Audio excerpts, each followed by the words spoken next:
this is part two of a discussion of political correctness, and that's it will. There are many aspects to this political correctness that need open discussion among society, and society needs to be unafraid to discuss these leftist belief systems it's trying to enforce on society without fear of attack.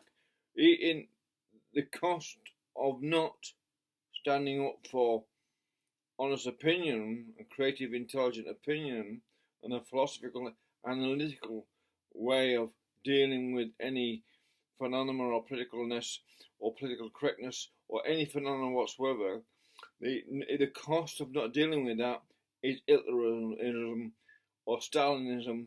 It's a dictatorship, and political correctness leads within 15 years from now or less into a dictatorship by some cohort in the West, in mathematically speaking. I won't go into the maths of that, because people, that might become a bit difficult for people to accept, that there's a mathematical component in the geometrics, in the negative and regressive factors involved in what is a political correctness. It's a psychological coercion, if you like, into a position of, if you like, subjugation to a socialist elite.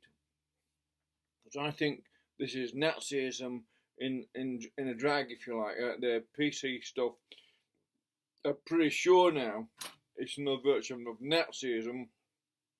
Maybe it's combined with Stalinism, or what was in the Stasi in East Germany before those combined, because it's extremely suspicious. There's so many things that are suspicious about it, that it supports fully Islam in everything it does, apart from ISIS, which is a bit reprehensible, yet it attacks Christians openly for having the same belief. There's a sort of a dichotomy, if you like, alone, that ought to be discussed, and the politicians can't even discuss that anymore. In Australia in particular, they're frightened of even discuss that because they may offend Muslims. They can't defend Christianity anymore because in the previous video to this one, when my lights went out outside, that's why I had to come inside and do it, because solar power doesn't work on a dull day. It's not very reliable on a dull day. But the greenies, they haven't worked that out yet. The solar power doesn't work when the sun doesn't shine, when the wind power doesn't work, when the wind doesn't blow. But you can't say that anymore, because it's even politically incorrect to say the truth about, obvious truths like this: wind doesn't blow, the power doesn't go, and such a thing. And it's offensive. Then people get saying all sorts of things that are naturally facts are offensive. In other words, they're trying to instill fear into a sort of a tribalistic belief system. That is, and the beliefs are not there. The beliefs, it's not like the old-fashioned belief in a god, Egyptians or the Greeks or any ancient culture up till recently, and so they fought because they had this belief in a god. I don't know how long ago and how far back that goes, because it's always just been an excuse really to go and slaughter a bunch of people and take it over and sort of being like real estate and all that really. But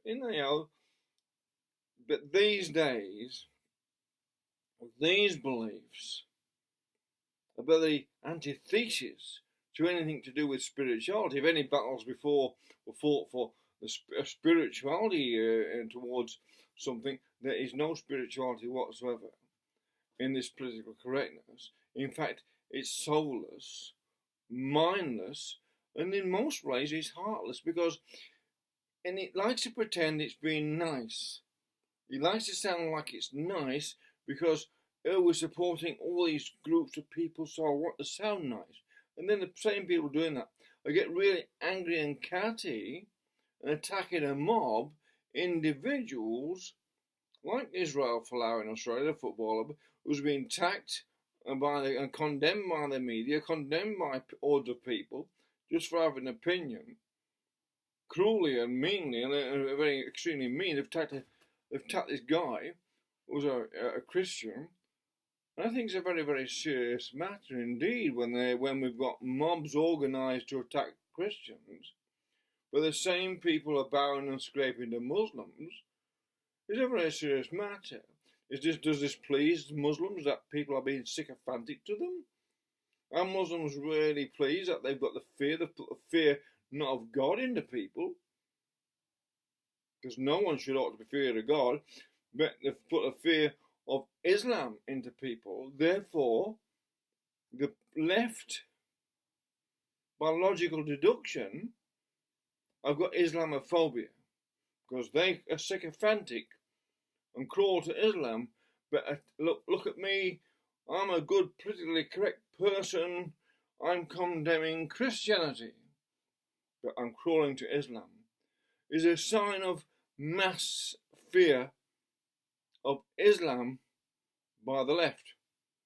It's mass fear of Islam. They've got this morbid fear of it. They've got a true phobia of it. My personal belief, I've got a fear of anything that wants to subjugate me and dominate and tell me what to think or what I should say or believe about any particular thing. That's not actually a fear. I don't fear it as such. I think it's rather annoying that anyone would dare impose that upon anyone else, no matter where you are or what you wear, to impose a belief system or subjugate anyone to an unfounded belief system, no matter what that is. Right. Is a sort of offensive more than causing a phobia. But I'm suggesting now, by logical deduction, it's the left, the politically correct people, who've got Islamophobia, because they're sycophantic towards Muslims, and it's okay. And I've got no judgment on Muslims at all. I don't care.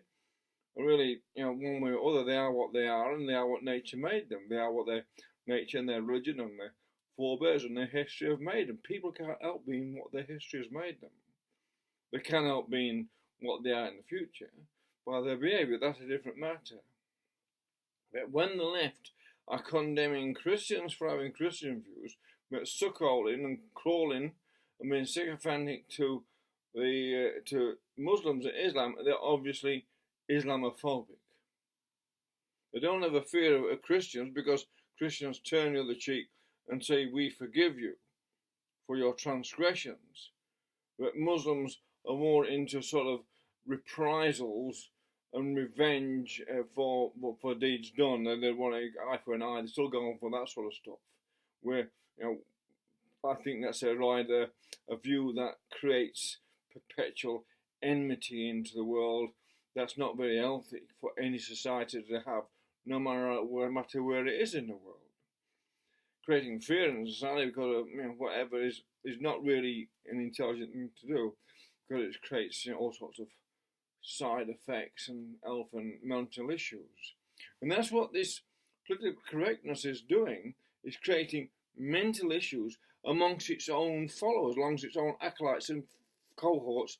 It's creating mental and emotional illnesses because it's not allowing free natural expression of thoughts that may occur to people intuitively and instinctively. People got amazing natural intelligence. Well, so hang on a minute, I want to question that, but they're not allowed to question that, and that not allowing to question that, and if they do question it, then they get condemned on Twitter or Facebook or what. They're condemned by all their peers for having an opinion that may go against the tide, and then of course they feel sick and they want suicide. So this political correctness, and said, we're all the young people are perfect now, becoming perfect, better people because they're politically correct, and also causing a massive amount of depression and suicide amongst young people by ganging up and bullying. And if they're ganging up and bullying on one young person, that proves that this political correctness is doing something wrong to society itself. It's decaying social harmony and the spirituality in itself. The soul of society is getting eroded in this way. It's all right being an individual, such as myself and many people are, but I don't go around in a gang. I want to be seen with a gang and ganging up on other individuals because I've got an opinion that's different to mine, or a belief system that's different to mine. They're entitled to that.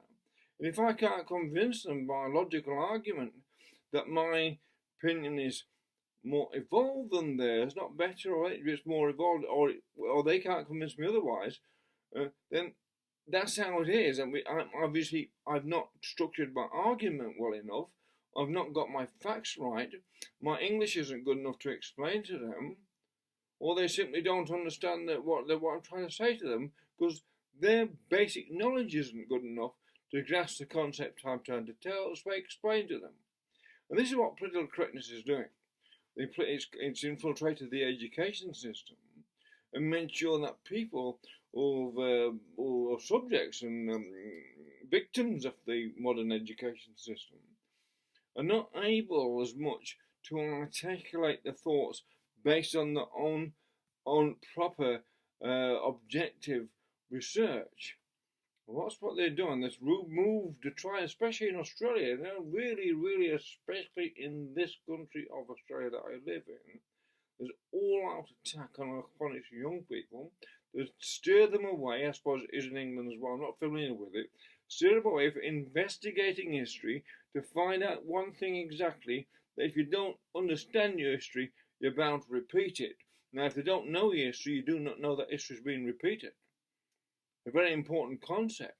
If you do not know your history, you do not know you've been taken into a sort of Hitlerist, Stalinist regime where you're limited by what you can say and think by a socialist elite. And that's all socialism is. That's all Hitlerism is or was. And that's being repeated into the situation now because they don't want people questioning the authority of the elite. Therefore, the elite doesn't, other than authority of coercion or threat of being sacked or losing your job or being attacked by a gang in the public, this elite has no authority that is based in knowledge. Because it has authority based in knowledge that is, they can qualify and it has positive qualities, then they could happily explain it and debate it, but they can't. There's not very much that they can actually debate and hold their own in a debate. There's quite a few subjects they can't hold their own in debate, and because there's all descends onto attacking you personally because you don't have the same belief in them, and that's not a way to have a debate at all. That's just a way to cause enmity within society against someone who's then seen as not being politically correct in the mind of the socialist elite or the TV elite, media elite or political elite, whoever's running this campaign against the Western society like it is doing, using young people and dumbing down the education system for this effect. And they're using people like Israeli Folau, black rugby league player or rugby union player in Australia, says, well, we're going to sack you for being a Christian and having a Christian opinion. Regardless, it doesn't matter how Muslims part. We're playing rugby league or football or any sport. They're happy to have their opinion. They can have their opinion, and their religion sort of makes it's sort of pretty strict about it, and that's their religion. That's fine. We have to go along with it. So if it's all right for their religion, but it's not all right for Christians to have the same view, that basically proves beyond any shadow of doubt the left are not just against diversity, not are they only hypocrites, and they can't put a coherent thought together that joins the dots. Well, there's one God. Christianity and Muslim have got this one God to all things. Just different opinions about certain structures about it, or philosophies or teachings about from Muhammad and Jesus. There's the difference in opinion about that. And that's all it is. But they're entitled to that because that's their belief system. But the left's taking sides. Because the left, in my opinion, is Islamophobic. Totally so. It has greater fear of Islam than anyone else.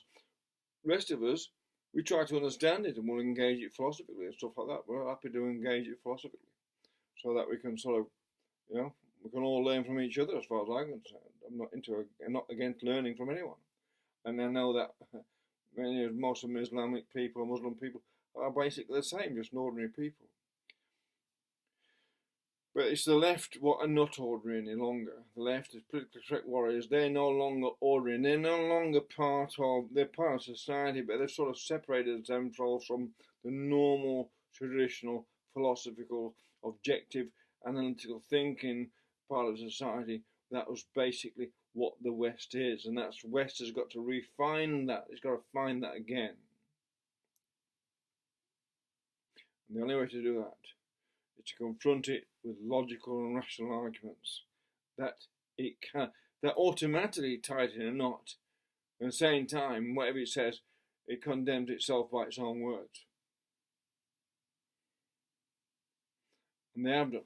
In the dichotomy between, you can attack the Christian for having this belief, but you can't attack a Muslim for having the same belief, means PC warriors are Islamophobic, hypocrites, and also full of nonsense, actually.